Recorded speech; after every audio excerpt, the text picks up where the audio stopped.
एक आदमी तो आया मेरे पास, कहा महाराज अब दुनिया का भला नहीं हो सकता, भ्रष्टाचार नहीं मिटेगा। मैंने कहा क्यों? कहा राम के दरबार में जब घूस लिया जाता था है? तो आज की बात कौन करे? हमने कहा राम के दरबार में घूस लिया जाता था, कौन लेता था? कहा हनुमान लेते थे। मैंने कहा कैसे? का साफ लिखा है दुआरिये पर बैठे रहते थे, अब बिना पैसा लिए अंदर जाने नहीं देते थे। राम दुआरे तुम रखवारे, होत न आज्ञा बिनु पैसा रे, बिना पैसा के अंदर जाना मना है। गजब अर्थ निकाल रहे हो भाई, शब्दों का खेल, शब्दों का खेल। और कई लोगों को अच्छा भी लगता है, कई श्रोता, एक श्रोता वर्ग होता है उनको वही अच्छा लगता है, जो अर्थ है उसको न लगा करके उसको उलट पलट दो। जैसे एक ने कहा कि नाथ एक आवा कपि भारी, अतः ही अशोक वाटिका उजारी। सीधा मामला है कि एक भारी बंदर आया है, अशोक वाटिका उजाड़ दिया है। तो एक रामायणी बोल रहे थे नाथ एक आवा कपि भारी, ते अशोक, वो बिना शोक के, बिना शोक के, बिना टेंशन के, वाटिका, टिका हुआ है, यानी बंदर, जारी, लंका जला के जाएगा। बेमतलब का इधर उधर इधर उधर। सोचो आप, शब्दों के खेल से सत्य का उद्घाटन नहीं होगा। यह सास की जमीन पर उतर करके और यथार्थवाद की दृष्टि से जब विशिष्टतम कसौटी पर कसेंगे तब शब्दों से उनका अर्थ निकल करके बाहर आएगा। ध्यान देना, कौन मिल गया था राम को रास्ते में? रास्ते में कौन मिला था राम को? समस्या आ गई, निकलना था, बीच में नदी थी, पार कैसे करें? कौन मिला? केवट। सबसे ज्यादा बोला जाने वाला प्रसंग है, इधर से उधर, उधर से इधर। मांगी नाव न केवट आना, मांगी नाव न केवट आना, इधर से उधर, इधर से। का क्यों? का भक्ति का मामला है, केवट सबसे बड़ा भक्त है, इसीलिए राम के चरणों को बिना धोए नहीं बैठा सकता है। वो केवट जैसा समर्पण, आहा, केवट जैसी भक्ति, आहा। अब आहा में पूरा का पूरा प्रसंग गायब। मैं कह रहा हूं आपसे कि वहां पर केवल भक्ति का मामला नहीं है, वहां पर केवल समर्पण का मामला नहीं है, वहां पर केवल आप समझो साफ प्राण व्यक्ति ईश्वर का मामला नहीं है, अथा तो भक्त व्याख्या श्याम का मामला नहीं है। मामला पेचीदा है और गहराई में जाकर के उसको समझना पड़ेगा और तब चीजें उभर करके आएंगी। असल में केवट केंद्रीय सत्ता के खिलाफ एप्लीकेशन देने का काम कर रहा है।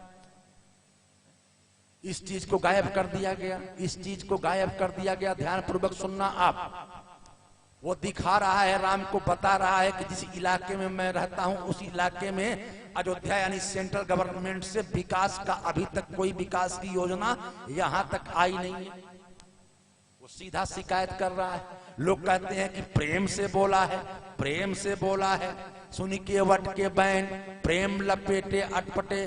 ध्यान पूर्वक सुनना, मामला खतरनाक है, मेरे अलावा और कोई बता दिखा नहीं सकता है। घमंड का वाक्य नहीं है, अनुशीलन का वाक्य है, बारीकी के साथ देखना। सुन केवट के बैन, प्रेम लपेटे अटपटे। प्रेम से केवट ने बोला, मामला गलत है, प्रेम से नहीं बोला। प्रेम लपेटे अटपटे। गरी की मिठाई यहाँ बनती है कि नहीं बनती है? गरी के बुरादे की मिठाई बनती है? हाँ, गरी की मिठाई, गरी की, बहुत बढ़िया। तो गरी की मिठाई अलग होती है और आप मिठाई बना करके ऊपर गरी का बुरादा लपेट दो, वो अलग चीज है। दोनों अलग चीजें हैं। गरी की पूरी मिठाई अलग है और मिठाई किसी चीज की बनाओ लेकिन ऊपर से गरी का बुरादा लपेट दो, तो क्या उसको आप गरी की मिठाई कहोगे? नहीं कहोगे। आप कहोगे गरी का बुरादा लिपटा तो हुआ है लेकिन मिठाई किसी और चीज की है। तो ठीक उसी तरीके से सुन केवट के बैन, प्रेम लपेटे लेकिन अटपटे। केवल प्रेम को लपेटा गया है ऊपर से, भीतर से बात अटपटी है।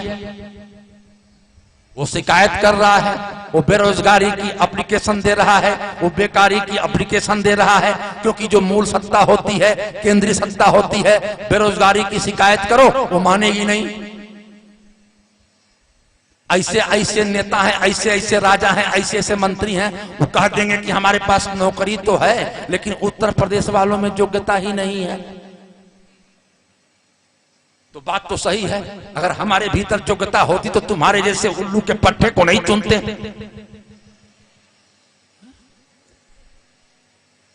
तो प्रेम लपेटे अटपटे व्यंग कर रहा है, सुना है तुम्हारे पांव के भीतर खूबी है। कौन सी खूबी है? छू देने पर नारी हो जाती है कोई चीज, पता नहीं। कहा सुना तो है, हमारी नाव अगर नारी हो गई तो क्या इसी बहाने अपनी परेशानी बता रहा है। कहा मेरा परिवार बर्बाद हो जाएगा, इकोनॉमिकल सिस्टम घर का मजबूत नहीं है, और मेरी नाव केंद्रीय गवर्नमेंट के द्वारा वित्त पोषित नहीं है, अपने औकात के बल पर बनवाई गई है। हे राम सुनो, यही प्रतिपालूं सब परिवार, यही मुझे आता ही है और इसी से पूरे परिवार का पालन करता हूं। पकौड़ी की दुकान भी नहीं चला सकता। तो क्या पता कब कोई कह दे कि पकौड़ी बेचो। मुझे केवल नाव चलाना आता है, केवल नाव।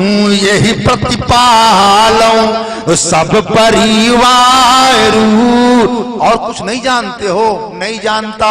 नाथन जानो और कबारू, यही प्रतिपालूं, यही मरम था जो जानता था। वो जानता था कि सत्ता के प्रतिनिधि हो, और वो ये भी जानता था कि एक दिन लौट करके अयोध्या ही जाओगे तो मेरा मैसेज तो पास होना ही होना है।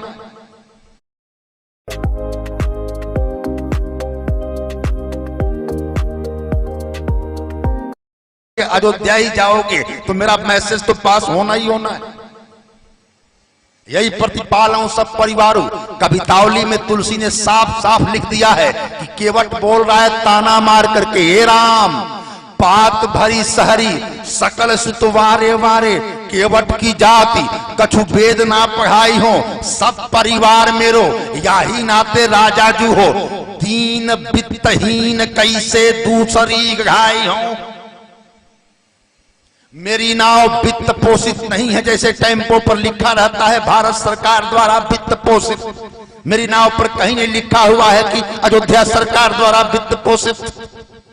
दीन वित्तहीन कैसे दूसरी गढ़ाई हूं, और यही प्रतिपालूं सब परिवारों।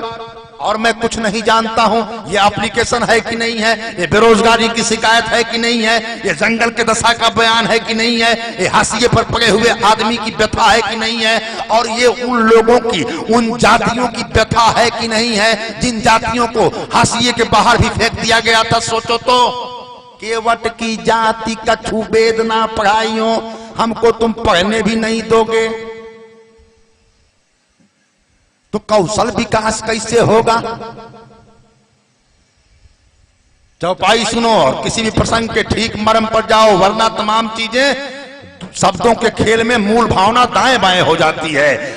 यही प्रतिपालूं सब परिवारू, अनाथ न जानो और कबारू। राम कहीं न कहीं सकुचाए, पार होने के बाद दिया क्या जाए, पैसा तो था नहीं पास में, पाकिट ही नहीं था तो पैसा कहां से, क्या करें। लेकिन पत्नी को देखो, पत्नी राम कुछ कहें इसके पहले पत्नी कैसी है या कैसी होनी चाहिए। पियही की सिय जाननी हारी, अपने पिय के ही की जानने वाली। पियही की सिय जाननी हारी, अमरी मुदरी मन मुदित उतारी।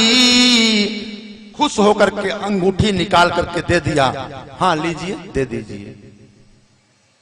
ध्यान रखना, महिलाओं के द्वारा रखे गए पैसे रुपए और गहने आपके आपातकाल में काम आते हैं, इसलिए रुपया जो उनके पास रखा हुआ हो जबरदस्ती मांग के खर्चा मत करो। कई बार ऐसी योजनाएं आ जाती हैं कि वो रुपया बाहर निकल जाता है। लेकिन आपके लिए रखती हूं, आपके लिए। गहना बहुत गाढ़े वक्त में काम आता है। सीता जी ने अपने गहने को उतार करके दे दिया, कैसे मुस्कुराते हुए दिया। आप भी भगवान न करें तकलीफ में फंसोगे, ये गहना उतार करके दे देगी मुस्कुराते हुए। अंतर सिर्फ इतना है कि सीता ने मुस्कुराते हुए दिया और ये कैसे देगी? हाँ, ले जाओ, लो, यही तुम्हारी आंख में धंसा हुआ था, ले जाओ। लेकिन दे देगी ये भी। और जब राम ने लेकर के केवट को देना चाहा तो कहा, सुनो, मरम जानता हूं तुम्हारा, अभी तुम्हारी भी औकात उतनी ही है जितनी मेरी है, दोगे क्या? का मतलब का मुझे पता है लौटोगे अभियान से। फिरती बार नाथ जो देवा असो प्रसाद में सिर धरी ले बा, लौटते वक्त जो दोगे उसको कबूल कर लूंगा। आप बारीकी के साथ देखें, एक जागरूक नागरिक की गुणवत्ता क्या होती है। केवट एक जागरूक नागरिक के फर्ज को निभाते हुए अपने मूल संदेश को सत्ता की दहलीज तक पहुंचाना चाहता है। राम से कहा, जब लौटना तब दे देना। कहानी गजब का मोड़ तब लेती है कि लंका को जीतने के बाद राम उधर से आए ही नहीं, विमान से चले गए। नहीं होता है कि नेता चुनाव जीत जाने के बाद काला शीशा चढ़ा करके उसी चौराहे से गुजर जाता है जहां बेचारे कार्यकर्ता जो चुनाव में नारा लगाए होते हैं चुपचाप खड़े होते हैं टुम्बकटू बन के। राम जी उधर से आए ही नहीं, ऊपर ऊपर निकल गए। लेकिन बाकी आज के नेताओं और राम में अंतर क्या है? मजबूरी में ऊपर से गए, लेकिन अयोध्या पहुंचने के बाद केवट को बुलवाया और बुलवाने के बाद उसकी आजीविका का इंतजाम किया। बुलवाने के बाद चीजों को स्थिरता प्रदान किया और उसके बाद केवट को गले से लगाया और विदा करते हुए कहा कि सुनो, ये दरबार आम आदमी के लिए सदा रहूं पुर आवत जाता, आते जाते रहना, क्योंकि व्यवस्था को दुरुस्त करना हमारा काम है। और बतौर नागरिक सत्ता की तमाम योजनाओं की एप्लीकेशन देना, यहां तक कि शिकायत करना तुम्हारा फर्ज है। मुझसे कुछ अच्छा हो जाए तो बड़ाई करो, चाहे ना करो, ये तुम्हारी इच्छा है। लेकिन मुझसे कोई गलती हो जाए तो आगे बढ़कर के टोक दो, ये तुम्हारी नागरिकता है, ये तुम्हारे नागरिक होने का अर्थ है। राम ये नहीं कहते हैं कि हमारी सरकार की आलोचना कर दोगे तो तीर मार दूंगा, ना करो आलोचना, तुमको पूरी छूट है, क्योंकि आम नागरिक के फर्ज को तुम निभा रहे हो। ध्यानपूर्वक देखना, आप सच्चे अर्थों में पारिवारिकता, नागरिकता के क्या संदर्भ होते हैं। राम कथा हमको इस बात का कहीं न कहीं एक आईना बनकर के राम कथा हमारी जिंदगी को सबक देते हुए, इन चीजों को, इन मूल्यों को तय करते हुए हमारे जीवन के रास्ते को सकारात्मक बनाती है।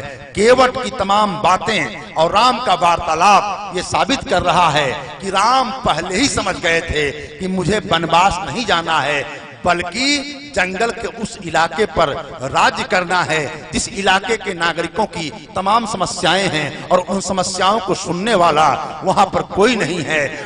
पिता दीन मोहि कानन राजू अतः सब भांति, मोर बड़े काजू पिता दीन मोहि। यही मूल चेतना का स्वर है राम कथा का।